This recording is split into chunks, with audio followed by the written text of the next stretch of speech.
Panorama group, जो सोचता है वो करता है।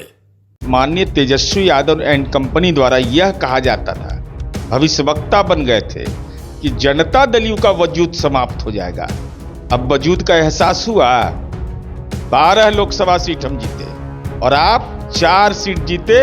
राजनीति की अर्थी आपकी सज गई। ना ना ना, इनके बयान को इनकी पार्टी के नेता ही जब कह चुके हैं कि माननीय नीतीश कुमार जी के नेतृत्व में हम चुनाव लड़ेंगे, तो कौन क्या बोलते हैं, इसका क्या मतलब है? अबे हमारे घर का बात हम अभिभावक हो, हमारी बात घरे में नहीं सुना जाए। अरे जश्न मनाएंगे जीत का ना। अभी ये सब कहाँ चर्चा का विषय है? कौन कितना सीट पर लड़ेगा? लड़ेंगे ना भाई, तो और क्या करेंगे? हमको जमीन खरीदना है, कार्यालय के लिए जमीन तो आवंटन नहीं खरीदना हमको है। माननीय लालू प्रसाद जी को आशीर्वाद मिला हो, 27,220 वोट लोकसभा में आया हो, नोटा से थोड़ा सा ज्यादा। तो जब लोकसभा में ये हाल है, हम कोई भविष्यवक्ता नहीं है, तो विधानसभा में तो और घटना ही चाहिए। बढ़ने का तो उम्मीद हमको नहीं लगता है, अगर ट्रेंड ये है तब। नमस्कार, आप देख रहे हैं न्यूज फॉर नेशन। मैं आपके साथ अभिजीत सिंह। जनता दल यूनाइटेड की राष्ट्रीय कार्यकारिणी की बैठक 29 को होनी है, तो वहीं आज जो राष्ट्रीय पदाधिकारियों की बैठक भी हो रही है। और वहीं बात करें तो बिहार के मुख्यमंत्री नीतीश कुमार भी दिल्ली के लिए रवाना हो चुके हैं। हमारे साथ बात करने के लिए जदयू के मुख्य प्रवक्ता है नीरज कुमार। कैसे देख रहे हैं आप लोगों की 2 दिवसीय बैठक दिल्ली में चल रही है? क्या कुछ रणनीति तैयार होगी? पार्टी के राष्ट्रीय पदाधिकारियों की बैठक में कार्यसूची तय होता है, एजेंडा तय होता है, और पार्टी की राष्ट्रीय कार्यकारिणी उन बिंदुओं पर विचार करती है। तो अद्यतन जानकारी तो एजेंडा का मुझे नहीं है, लेकिन जो राजनीतिक दशा है उसमें ऐसे महत्वपूर्ण समय में यह बैठक होना कि 2024 का लोकसभा चुनाव का सुखद परिणाम आया और माननीय तेजस्वी यादव एंड कंपनी द्वारा यह कहा जाता था, भविष्यवक्ता बन गए थे कि जनता दल का वजूद समाप्त हो जाएगा। अब वजूद का एहसास हुआ। 12 लोकसभा सीट हम जीते और आप 4 सीट जीते। राजनीति की अर्थी आपकी सज गई। तो हमारी भूमिका यह महत्वपूर्ण हो गई। केंद्र सरकार के हम साझीदार बने। जो जनता से हमने वायदा किया था कि आदरणीय नरेंद्र मोदी जी तीसरी बार प्रधानमंत्री बनेंगे, उन उम्मीदों पर हम खरे उतरे और पार्टी ने माननीय नीतीश कुमार जी के नेतृत्व में ये उपलब्धि हासिल की है। उनके प्रति आभार और सम्मान व्यक्त करेंगे।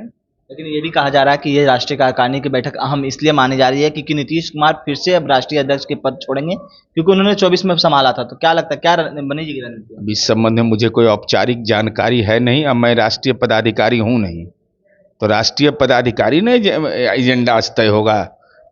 तो एजेंडा के पहले हमको ज्ञान इतना नहीं है। हमको ज्ञान केवल इतना ही है कि जो पदाधिकारी लोग तय करेंगे उसी पर कल राष्ट्रीय कार्यकारिणी बहस करेगी। 2025 की आप लोग कर रहे हैं बैठक में चर्चाएं चलेगी, लेकिन एक बीजेपी के वरिष्ठ नेता हैं, बड़े नेता हैं, केंद्र में मंत्री भी रह चुके हैं, राज्य मंत्री रह चुके हैं, अश्विनी चौबे, वो बोल रहे हैं कि फुल बहुमत के साथ बीजेपी की सरकार बनी, आप सहयोगी को लेकर चलेंगे साथ में। देखिए, पार्टी के विधायक दल के नेता कौन है? सम्राट चौधरी जी, विजय सिन्हा जी, दोनों उप मुख्यमंत्री हैं, पार्टी के प्रदेश अध्यक्ष भी हैं। तो उनका बयान महत्वपूर्ण है कि अब जितना लोग बयान देगा सब पर हम लोग बयान देते रहे हैं।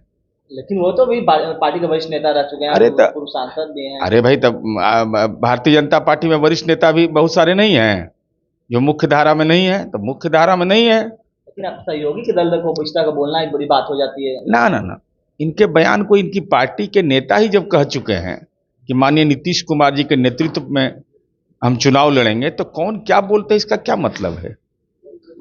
अबे हमारे घर का बात हम अभिभावक हो, हमारी बात घरे में नहीं सुना जाए, तो हमारे बयान का क्या औचित्य होता है? कोई औचित्य नहीं है। क्या इस बार भी 2025 के विधानसभा में बड़े भाई की भूमिका में रहेगी जदयू? अब बड़ा भाई छोटा भाई गठबंधन में नहीं होता है।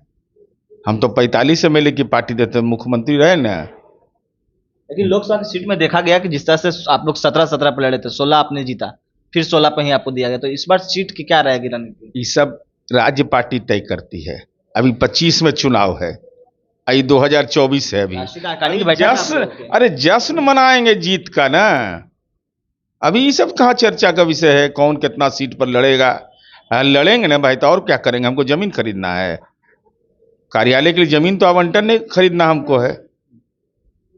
हमको तो केवल एक ही काम है, पार्टी की सेवा करना, पार्टी का विस्तार करना। 18वें लोकसभा का सत्र चल रहा है, ऐसे में बिहार से विपक्ष हो या सत्ता पक्ष हो 39 सांसद जीत के गए हैं, जिसमें एक निर्दलीय, 40 में से 39 जीत के गए, एक निर्दलीय है पप्पू यादव।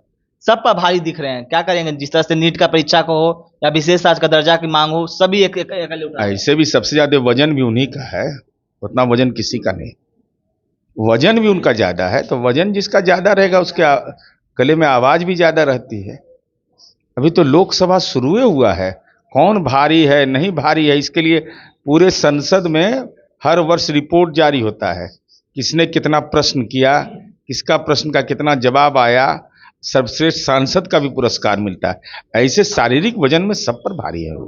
पप्पू यादव तो बिहार के मुद्दे को उठा रहे हैं, विशेष आज की दर्जा हो, कई मुद्दे हैं जो बिहार को चाहिए, स्पेशल पैकेज अरे की बात कर रहे हैं। तो बिहारी नहीं है वो, अरे बिहारी है ना।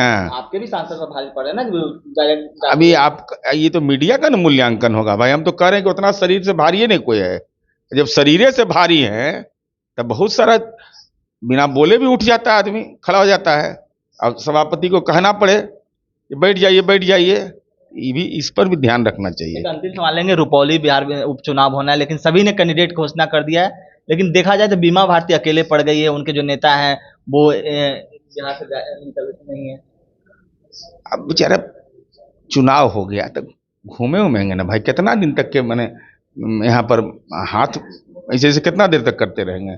जब जनते रिजेक्ट कर दिया हो तो गए अपना घूम रहे हैं टहल रहे हैं, अब कहाँ गए हैं सो मुझे जानकारी नहीं। बीमा भारती विधानसभा उपचुनाव में भी मात खा जाएगी।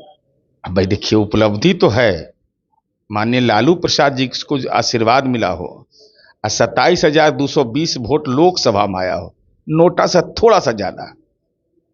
तो जब लोकसभा में ये हाल है, हम कोई भविष्यवक्ता नहीं है, तो विधानसभा में तो और घटना ही चाहिए, बढ़ने का तो उम्मीद हमको नहीं लगता है, अगर ट्रेंड ये है तब। तो क्या कुछ कर रहे थे जदयू के मुख्य प्रवक्ता नीरज कुमार, आपने सुना। इस तमाम खबर न्यूज़ के साथ नमस्कार। पनोरमा ग्रुप, जो सोचता है वो करता है।